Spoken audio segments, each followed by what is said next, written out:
Hello YouTube and welcome to another full K-drama review. This time let's talk about the entire season of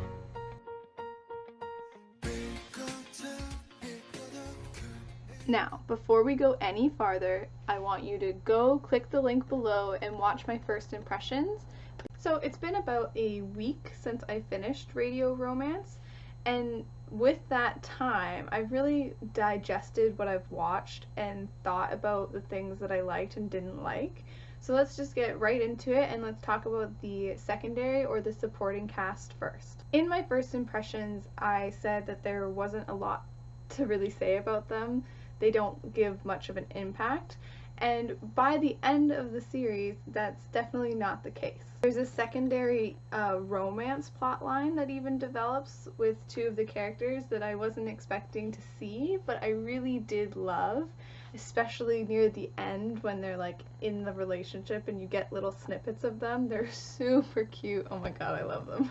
Also, there's this writer-producer duo that our female lead used to work for, and in the first 4 episodes, especially the female writer comes off as really mean and cruel towards our female character, but at the end of the show, I did a complete 180 on her character. I ended up really liking her and understanding her, and she did remind me of like a family member that you don't really get along with, in the fact that they're kind of mean to you, they give you a hard time, but they do have your back when it counts. For my first problem with the show has to also do with secondary characters.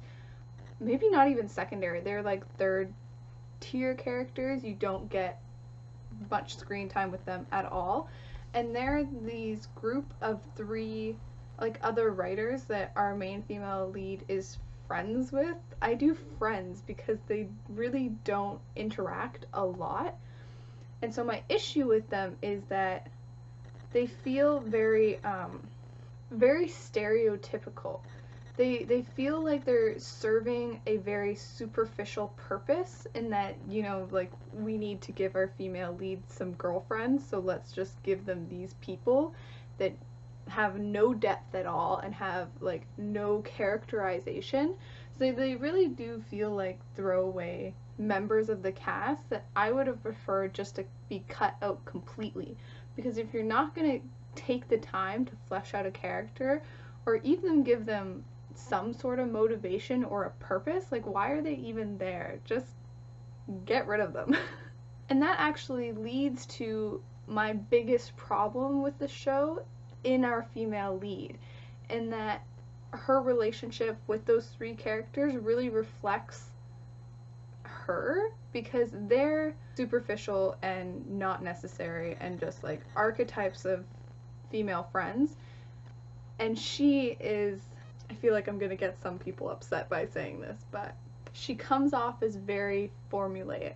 I might argue that she's like, the actress who plays her is very talented, and that, you know, she can cry and she can laugh and she can smile, but all the moments that, you know, her acting shines feel very planned. I mean, she cries when she should cry, and she smiles when she's expected to smile. Like, everything feels very, very sterile, very by the book, very like, oh, this character should be sad now, like, that's what's expected, so let's make her sad now. It never feels true. And when she's not being very by the book, she's got this very like blank, deer in the headlights look to her that I found so annoying and dry. Like, it just felt so shallow portrayals of emotion. And as the series goes on, my initial feeling of being detached from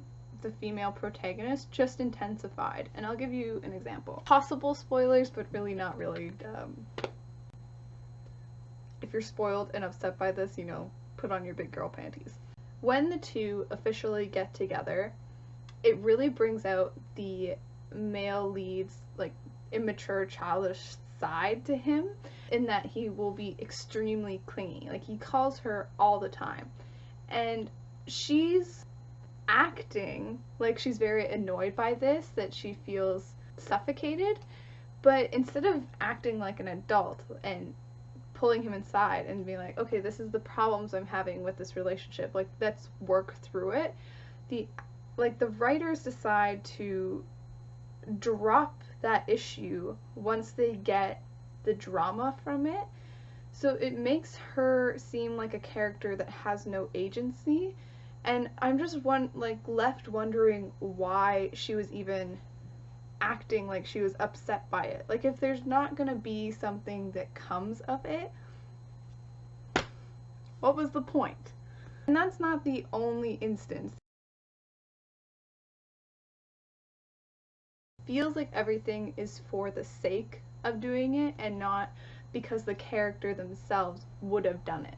Now, talking about the male lead, he remains, all throughout the show, the best part.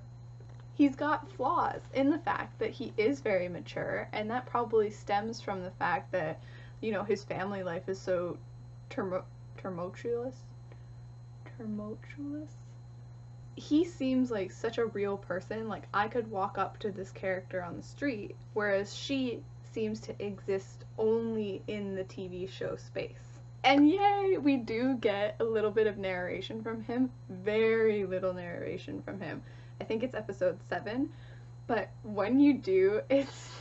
Now, you might be surprised, but I am gonna give this show 4 out of 5 stars. And that's because even though I did have problems with the main female lead, they're completely overshadowed by how amazing the male lead is, and the actual storyline of the show, and the reveals, and like the conflicts between his family life and being an idol, and there's a lot to love with this show.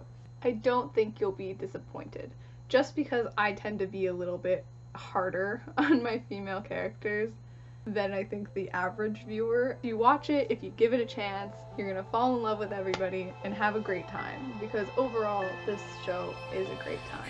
That's it for me. Have a good day, have a good night, bye.